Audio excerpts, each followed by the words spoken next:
Olá, confira agora os destaques do Tela 1 de hoje. Menores de idade ainda têm fácil acesso a bebidas alcoólicas. Se eu passo um pouco mais de maquiagem, coloco um salto, eles nem reparam a minha idade. Curitiba tem o terceiro pior trânsito do Brasil. E mais, comentários do futebol com Lucas Kotovics. Eu sou Ana Flávia Belo e apresento o Tela 1 desta terça-feira, 11 de junho de 2013.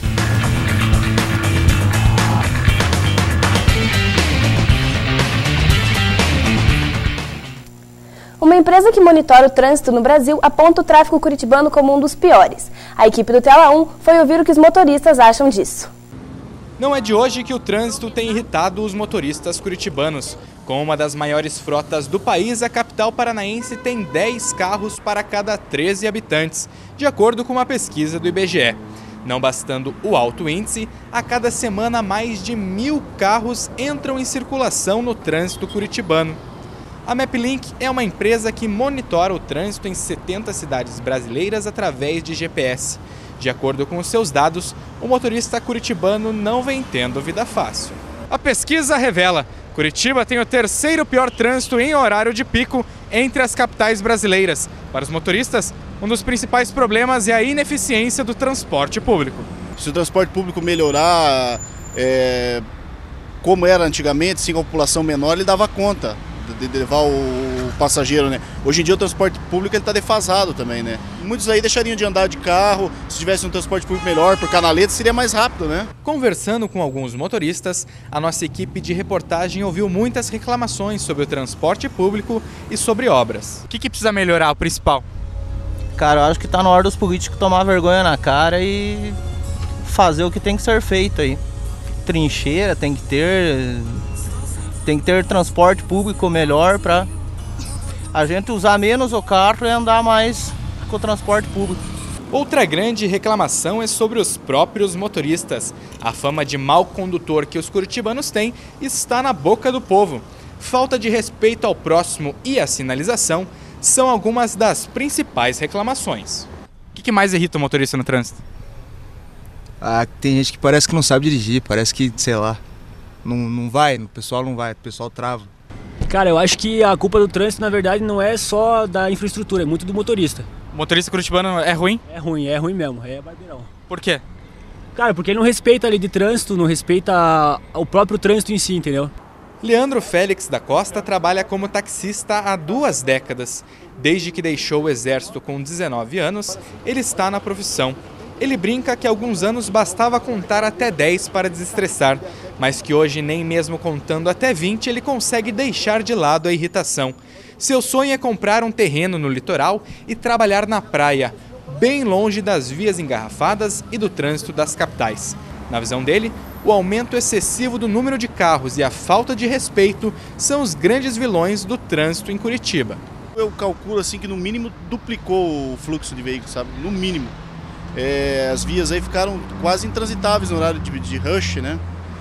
Outra coisa que prejudica muito é essas obras, caminhão que para em fila dupla sem autorização da CETRAN, no caso, para carga, descarga, né? Isso tem incomodado bastante. O taxista resume a situação em uma palavra e ainda conta uma experiência que viveu na véspera do último feriado. Caótico. Tá ficando caótico. Tá parando. Eu, para percorrer 9,5 km da escola da minha filha até minha casa, sexta-feira, 29 de maio, véspera de feriado prolongado, eu levei 40 minutos, eu conhecendo e sabendo cortar para todo lado, caí, não tinha como sair. E normalmente você faz esse trajeto em quanto tempo? 13 minutos. E o principal problema dos motoristas não é segredo para ninguém. O que o motorista mais sofre aqui em Curitiba? É o trânsito. Os deputados estaduais paranaenses aprovaram em primeira discussão o projeto de lei que proíbe menores de 18 anos de fazerem tatuagens definitivas. O texto, de autoria do deputado Gilson de Souza, do PSC, deve ser submetido a umas 2 análises em plenário durante esta semana. Conforme o projeto, os tatuadores vão ficar proibidos de fazer tatuagens em menores de idade, mesmo que haja autorização dos pais ou responsáveis. O projeto também proíbe a aplicação de piercings e outros adornos perfurantes nos menores de idade. Apenas brincos poderão ser usados pelos jovens. Caso seja aprovada a proposta, seguirá para a sanção do governador. Faltam profissionais em alguns setores do mercado de trabalho paranaense. Quem nos traz mais informações é a repórter Daiane Logosec. Aqui no Paraná existem mais de 17 mil vagas de trabalho para serem ocupadas. Só em Curitiba estão abertas mais de 5 mil oportunidades de emprego nos mais diversos níveis de escolaridade. Dentre essas vagas, são procurados mais de 300 caixas de supermercado, 600 serventes de limpeza e pedreiro. Mas para quem tem nível superior, também há outras oportunidades. Quem quiser concorrer a essas oportunidades deve ir até uma agência do trabalhador com seu RG, CPF e carteira de trabalho. Para conferir as vagas disponíveis e o endereço dessas unidades, você deve acessar o site da Secretaria de Trabalho e Emprego. Repórter Daiane Nagosek para o Tela 1. E como fica o tempo nesta quarta-feira? Em Curitiba, a mínima será de 12 e a máxima de 21 graus. Já o litoral paranaense apresenta a mínima de 16 e a máxima de 26 graus. E agora Lucas Kotovics comenta sobre as férias dos clubes durante a Copa das Confederações.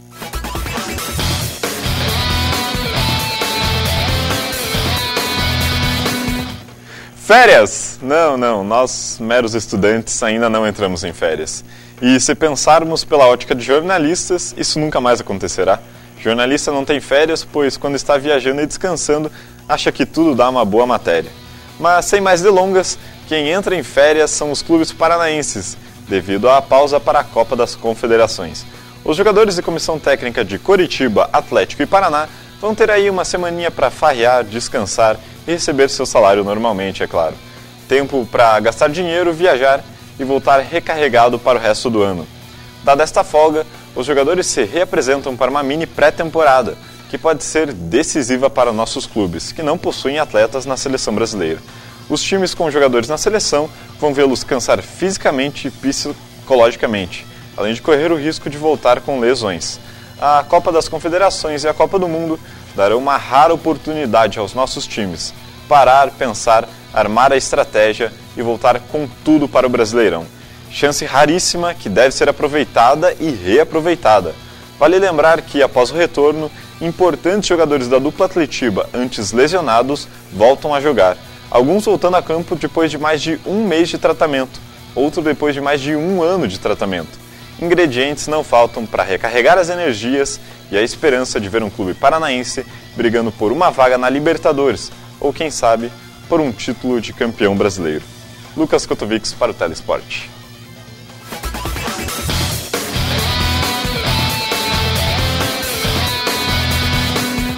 O número de homicídios caiu 30% no estado do Paraná. Mais informações com o repórter Ângelo Sfaier. O secretário de Segurança Pública, Cid Vasques, aproveitou o lançamento da UPS, Unidade Paraná Seguro de Guatupê, em São José dos Pinhais, para divulgar este levantamento.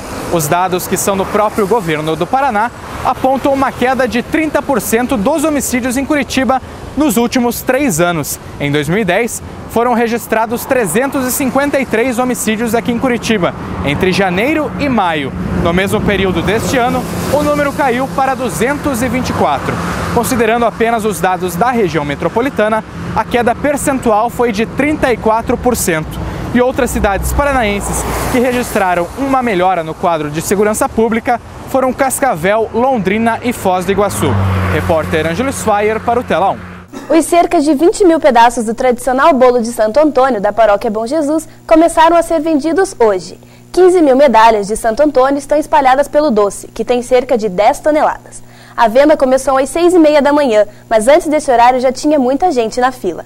O pedaço da fatia custa R$ 3,00. A venda começa às 6h30 da manhã e vai até às 8 da noite. A previsão é que o bolo termine na quinta ou na sexta-feira.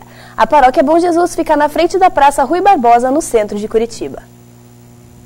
Adolescentes têm fácil acesso às bebidas alcoólicas, apesar de não ser permitida sua venda para menores de 18 anos. É cada vez mais comum na noite curitibana encontrar menores de idade consumindo bebida alcoólica.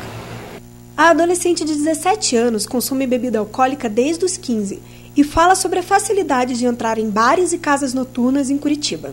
Entrar em bares é bem mais fácil. Se eu passo um pouco mais de maquiagem, coloco um salto, eles nem reparam a minha idade. Eu peguei a identidade da minha amiga e ela entrou, só que era dela mais nova. E ela entrou com a mesma identidade, só que mais velha. Você é mais novo, tudo que é proibido parece mais tentador, assim. Antes dos 18 não tem lugar pra você ir e se divertir da mesma forma. Acho que isso é uma escolha individual, assim, porque se você acha que tem juízo pra frequentar, você deve frequentar. Segundo o Estatuto da Criança e do Adolescente, é proibida a entrada de menores de 18 anos em bares e casas noturnas. É também proibida a venda de bebidas alcoólicas a adolescentes. Os infratores podem ser punidos criminalmente e administrativamente. O consumo de bebida alcoólica na adolescência é prejudicial tanto à saúde física como psicológica. É o que explica a psicóloga Giovanna Valvassori. O primeiro, né, como a gente já sabe e a gente já ouviu falar muito, é a pessoa, às vezes, ela é predisposta a ser um alcoolista. Então, ele faz o uso muito cedo e, às vezes, essa dependência, né, o organismo, a genética, enfim, já está predisposto, né, a ser um alcoolista. Então, isso pode ser já um primeiro dano que ele pode ter muito cedo, né, que é a dependência. Segundo o levantamento nacional sobre o consumo de álcool na população brasileira, cerca de 13% dos adolescentes entre 14 e 17 anos começaram a beber aos 14 anos. Entre os adolescentes, a bebida mais consumida é a cerveja, seguida do vinho e destilados. Então, até os 21 anos, o nosso corpo ainda está em desenvolvimento. Então, o que acontece? Com 14, 15, 16 anos, ele já começa a ingerir o álcool, o corpo dele ainda está em desenvolvimento. Então, primeiro que já vai existir uma turbulência ali dentro, né, de muita substância que nem deveria estar no momento em que o corpo ainda está sendo desenvolvido, e a questão realmente da dependência antes do tempo. E o Tela 1 de hoje fica por aqui. Para entrar em contato ou mandar sugestões, envie e-mail para tela1@up.com.br. Obrigada pela companhia e até a próxima.